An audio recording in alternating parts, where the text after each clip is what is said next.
जळगाव जिल्ह्यात झालेल्या अवकाळी पावसामुळे हजारो हेक्टरवरील पिकं जी आहे ती भुईसपाट झालेली आहे।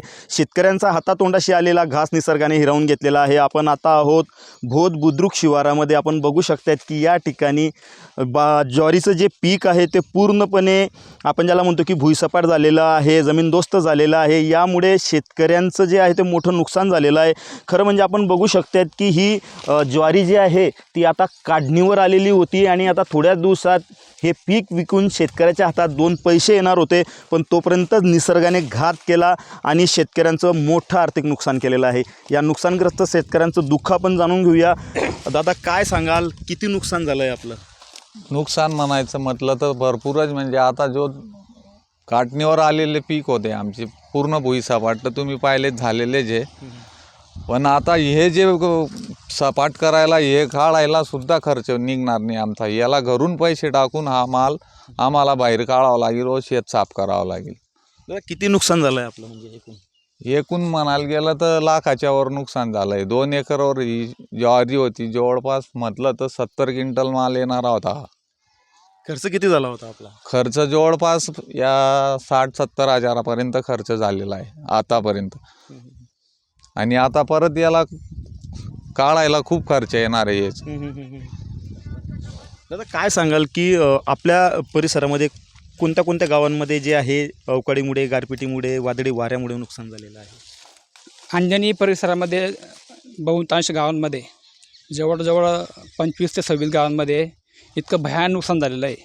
म्हणजे जो खर्च लागवडला पेरणीला जो खर्च केलेला आहे, मी स्वतः मी टरबूज लागवड केलेली आहे, ज्वारी लागवड केलेली आहे।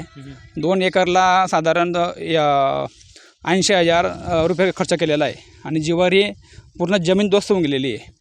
म्हणजे आताच नाही, जेव्हा जेव्हा ही पीक काढणीला येते तेव्हा तेव्हा खूप नुकसान होतं आहे आणि देवाने तर नुकसान करतात, पण शासनाकडून आम्हाला खूप अशी भरीव निधीची अपेक्षा असते, परंतु ते निधी देताना सुद्धा निकष लावतात आणि त्या निकषाला धरून आम्हाला एकदम अशी तुटपुंजी स्वरूपामध्ये आम्हाला मदत मिळते। ती मदत कुठल्याही स्वरूपामध्ये आम्हाला मान्य नसते, परंतु शेतकऱ्यांचं कोणी वाली नाही, त्याच्यामुळे शेतकरी खूप हताश होतो आणि ह्याच कारणामुळे शेतकरी आत्महत्या करतो। तुम्हाला काय सांगू, मी तुम्हाला शेतकरी म्हणून एक चॅलेंज देतो, शासनाने एक प्लॉट धारण करायचं आणि शेतीला भाडेपट्ट्याच्या स्वरूपामध्ये त्यांनी शेती करायला कोणाला तरी द्यायला पाहिजे। कारण की शेतकरी इतका हवालदिल झालेला आहे, तुम्हाला काय सांगू, शेतकरी आत्महत्या करतात। याचं कारण असं आहे की हाताशी आलेला जो घास, तोंडाशी आलेला जो घास असतो तो देवाने तो हिरवून घेतो आणि कर्जबाजारी शेतकऱ्यांना आत्महत्या केल्याशिवाय तो काही पर्याय नसतो। त्याच्यामुळे खूप काही शेतकऱ्याला सहन करावं लागतं। दादा काय सांगाल की कुठल्या कुठल्या पिकांचं नुकसान झालेलं आहे? भरपूर, ज्वारी, मका, बाजरी, त्याच्यानंतर बरेचसे पिकांचं नुकसान झालं। केळीचं नुकसान जास्त प्रमाणात आहे। हां, भरपूर नुकसान झालेलं आहे। पंचनामे झाले आहेत का? पंचनामे झाले, चालू आहेत। मागच्या वेळेसही पंचनामे झाले होते, मदत मिळाली होती का? तुटपुंजी मदत मिळते। पंचनामे होऊन काय त्यांचे निकष असतात, 10% नुकसान, 5% नुकसान, इथं भरपूर 100% नुकसान असतं। इथं तुटपुंजी मदत मिळते। शासन काय करतं, अहवाल दिलून 1000-2000 रुपये टाकतं, त्याला एक कागद पुरवायला 500 रुपये खर्च लागून जातात। त्यात काय मदत मिळणार? दादा काय मागणी काय आहे आपली सरकारकडे? सरकारने आम्हाला जर शेतकऱ्यांना म्हणजे आत्महत्याची वेळ आलेली, हे जे सदर्व आमचे ज्वारी, मका, केळी ह्या बरेच असं आणि व्याजाने पैसे काढून इकडे आम्ही लोकांपासून हे करून उत्पन्न येत नाही। असं आता गार पाऊस पडला, भरपूर नुकसान झालेलं आहे। तरी सदर्व आम्हाला शासनाने तर जास्तीत जास्त मदत करावी, हीच आमची विनंती लवकरात लवकर करावी।